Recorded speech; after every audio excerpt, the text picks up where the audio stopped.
हम लोग बात कर रहे हैं political changes in 18th century, यानी कि 18वीं शताब्दी में कौन कौन से राजनीतिक बदलाव आए। उन सारी चीजों की बात इस अध्याय में हो रही है, क्योंकि यह अध्याय ही इसी चीज पर आधारित है। अध्याय का नाम ही है political changes in 18th century, जो कि आप लोगों को इतिहास के तहत पढ़ना है अपनी कक्षा 7 में सामाजिक विज्ञान विषय के अंतर्गत।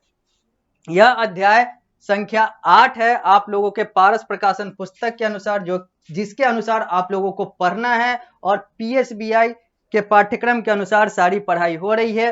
पिछली कक्षा में हम लोगों ने इस अध्याय को शुरू किया था। इस कक्षा में, यानी कि यह दूसरा कक्षा होगा इस अध्याय का, इस कक्षा में हम लोग इस अध्याय को वहीं से आगे बढ़ाएंगे जहां पर हम लोगों ने पिछली कक्षा में इस अध्याय को विराम दिया था। लिखा हुआ है their grant of revenue also decline.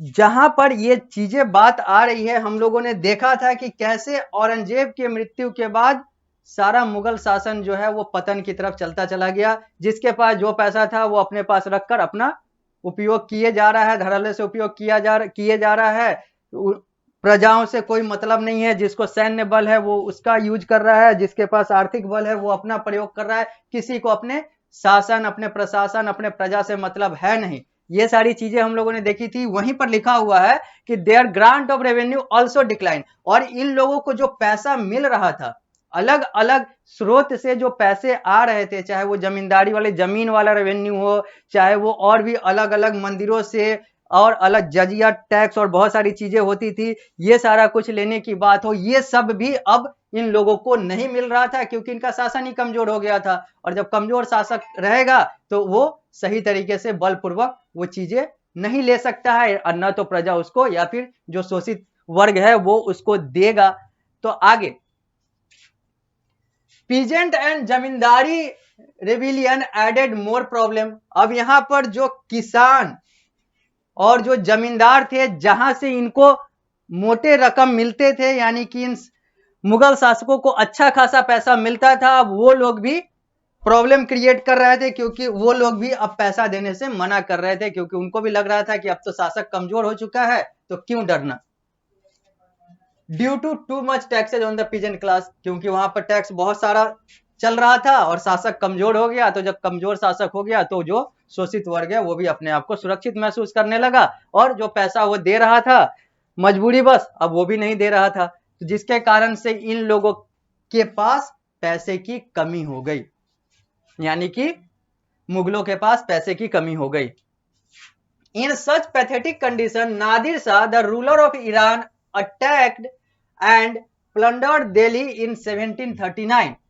और इसी कंडीशन, इसी अवस्था, इसी गंदे अवस्था को देखते हुए, इसी कमजोर अवस्था को देखते हुए, मुगलों के कमजोर अवस्था को देखते हुए ईरान का शासक नादिर शाह ने भारत के दिल्ली पर आक्रमण किया और दिल्ली को अपने कब्जे में लिया वर्ष 1739 में। वर्ष 1739 में जब नादिर शाह, जो कि उस समय का तत्कालीन रूलर था, शासक था ईरान का, उसने भारत पर, भारत के दिल्ली पर, भारत की राजधानी जो अभी है वहां पर उसने अटैक किया और दिल्ली को अपने कब्जे में लिया, क्योंकि उस समय मुगलों का शासन जो है वो कमजोर हो रहा था। और जैसा हम लोगों ने बात किया कि औरंगजेब की मृत्यु के बाद ये सारी चीजें हो गई, तो 1739 में नादिर शाह, जो कि ईरान का था, वो अटैक कर देता है दिल्ली पर।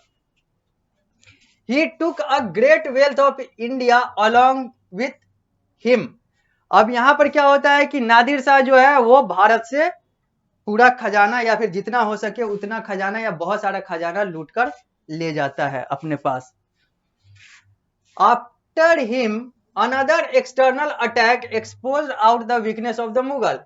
सिर्फ नादिर शाह ही नहीं, नादिर शाह के बाद एक और बाहर से आक्रमण होता है मुगलों पर, और जिससे पता चलता है कि मुगल तो कमजोर थे, ये तो बिना मतलब का इतना समय तक राज कर गए। This time Afghan ruler Ahmad Shah Abdali invaded India in series between 1748 and 1761। Nadir Shah लूट कर चला गया। लूट तो मुगल भी रहा था, बाद में अंग्रेज भी लूटे, लेकिन मुगलों के लूटने के बाद, मुगलों के कमजोर पड़ने के बाद फिर भारत को लूटा गया। किससे? तो ईरान के तत्कालीन शासक नादिर शाह के द्वारा वर्ष 1739 में, और फिर जब नादिर शाह लूट कर चला गया तो अफगान का शासक उस समय का अहमद शाह अब्दाली ने भारत पर आक्रमण किया, और अलग अलग आक्रमण जो कि 1748 से 1761 में करता गया और भारत को लूटता गया। और यहाँ पर भारत का उस समय शासन मुगलों के अधीन था, तो यहाँ पर यह भी पता चलता है कि मुगल शासक कितना कमजोर था उस समय का। One more cause responsible for the weakening of the Mughal Empire was ambition of power among different group of nobles. एक और कारण, एक बहुत बड़ा कारण या फिर कहें तो एक मुख्य कारण जो कि रिस्पॉन्सिबल था, जो जिम्मेदार था मुगलों के पतन का या फिर मुगल शासन के कमजोरी का, वो यह था कि जो भी पढ़ा लिखा, जो भी विद्वान या जो भी थोड़ा बहुत बलशाली था, वो चाहता था कि मैं ही राजा बन जाऊं। तो सब अपना अपना क्षेत्र लेकर राजा बने हुए थे, सब अपना अपना क्षेत्र लेकर भारत को लूट रहे थे, जिसके कारण से पूरा मुगल शासन जो है वो इकट्ठा नहीं हो सका और मुगल शासक कमजोर पड़ते चले गए, मुगल शासन कमजोर होता चला गया। Two main group the Irani and Turanians competed for power. दो मुख्य समूह, एक ईरानी और दूसरा तोरियन जो थे, ये लोग अब भारत पे कब्जे करने के लिए आपस में प्रतिस्पर्धा कर रहे थे मुगलों के कमजोर होने के बाद। The last Mughal ruler were just puppet in the hand of these two powerful group. जो अंतिम मुगल शासक था वो इन दोनों ग्रुप, इन दोनों समूह यानी कि ईरानी और तुरियंस के लिए एक कठपुतली के तौर पर था। जैसा ये लोग बोलता था उसी तरीके से ये करता था। The Mughal emperor Farrukhsiyar and Alamgir द्वितीय too were assassinated and two other, Ahmad Shah and Shah Alam II, were blinded by their nobles. दो मुगल एम्पेरर शासक फारुखसियार और आलमगीर द्वितीय को फांसी पर चढ़ा दिया गया और बाकी दो अहमद शाह और शाह आलम द्वितीय को अंधा बना दिया गया। ये सारी चीजें मुगल शासकों के साथ होती चली गई, होता चला गया, और ये चार नाम हैं। It shows that politics of noble made the position of the emperor weak. इससे यह पता चलता है कि ये नोबल जो विद्वान और ये सारे जो उस समय के वर्ग के लोग थे, इन लोगों की राजनीति ने उस समय के शासन को, उस समय के शासक को कमजोर कर दिया था। पृष्ठ संख्या 105 पढ़ी है हम लोग। अब हम लोग बात करेंगे न्यू स्टेट्स की, नए जगह की, नए स्थान की, नए राज्य की, नए साम्राज्य की अब बात होगी।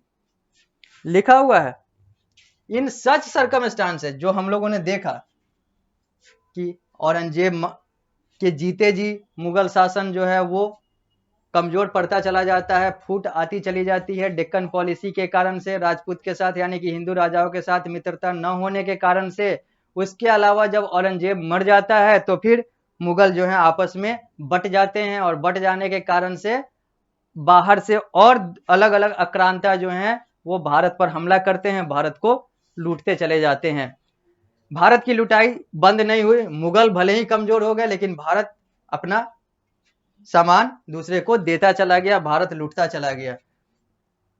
उसके बाद अंग्रेज आए तो अंग्रेजों ने क्या क्या किया, ये सारी चीजें जो है वो हम लोगों ने एक अलग अध्याय में देखा है कि अंग्रेजों ने भारत को कैसे लूटा।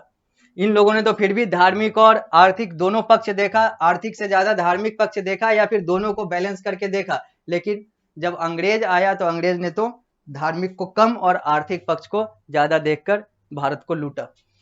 आगे, इन सच सर्कमस्टांसेज, इस अवस्थाओं में, it was possible for the governor of province that is सूबेदार एंड ग्रेट जमींदार टू गेट पावर।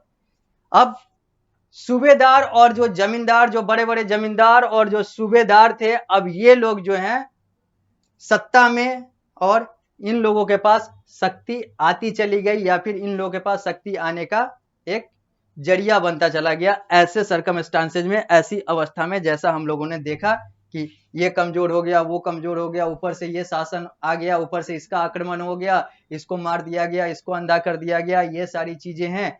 तो ये सारी प्रॉब्लम और ये सारी अवस्थाओं में जमींदार और जो सूबेदार हैं ये लोग पावर, ये लोग के पास सत्ता जाने का प्रावधान बन गया। Several independent regional state appeared in India in the 18th century, और इसी के कारण से बहुत सारे क्षेत्रीय साम्राज्य भी भारत में 18वीं शताब्दी में बनते चले गए। क्यों? क्योंकि मुगल तो चला गया, यानी कि मुगल शासन कमजोर पड़ता चला गया, औरंगजेब मर गया। औरंगजेब के मरने के बाद सारी समस्याएं आती चली गई, सब लोग आपस में ही लड़ते कटते मरते चले गए, जो जीवित थे वो कमजोर पड़ते चले गए, बाहर से आक्रमण और होता चला गया। जो मुगल शासक लास्ट में बचा भी वो बाहरी आक्रांताओं का, चाहे वो ईरान वाला हो चाहे वो और अलग अलग हो, सबका कठपुतली के तौर पर काम करता चला गया, जिसके कारण से अलग अलग स्टेट बनते चले गए, अलग अलग साम्राज्य, अलग अलग क्षेत्र, अलग अलग क्षेत्रों का राजा बनता चला गया, अलग अलग क्षेत्र अलग अलग लोगों के द्वारा संभलता चला गया। यहीं पर बात आती है, कोई अवध बन गया, कोई बंगाल बन गया, कोई हैदराबाद स्टेट बन गया, कोई मराठा बन गया, कोई सिख बन गया, कोई जाट, ये सारे जो हैं अलग अलग स्टेट्स बनते चले गए। और ये सारी बातें हम लोग अगली कक्षा में करेंगे। इस कक्षा में इस अध्याय को अभी रोकते हैं, अगली कक्षा में जब मिलेंगे तो हम लोग अलग अलग स्टेट्स की बात करेंगे जो कि मुगल के